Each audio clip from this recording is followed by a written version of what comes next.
బాగున్నారు నేను చాలా బాగున్నాను అబ్బా. ఈరోజు వచ్చేసి రొయ్యలు కోడిగుడ్లు మసాలా కర్రీ. దానికి కావాల్సినవి చూద్దాము. కరివేపాకు, పచ్చిమిరపకాయలు, టమోటాలు, ఎర్రగడ్డలు, 3 గుడ్లు, రొయ్యలు. ఓకేనా ఫ్రెండ్స్?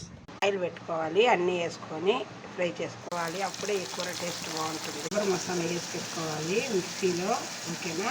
కొబ్బరి, ధనియాలు, జీలకర్ర, కొబ్బరి, ధనియాలు, పట్టా మొగ్గ,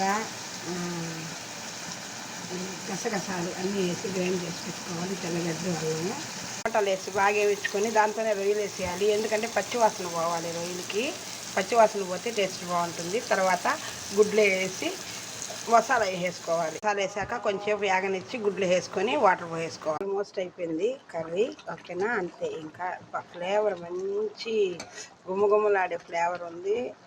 అంతే ఫ్రెండ్స్. లైక్ చేసి, షేర్ చేసి,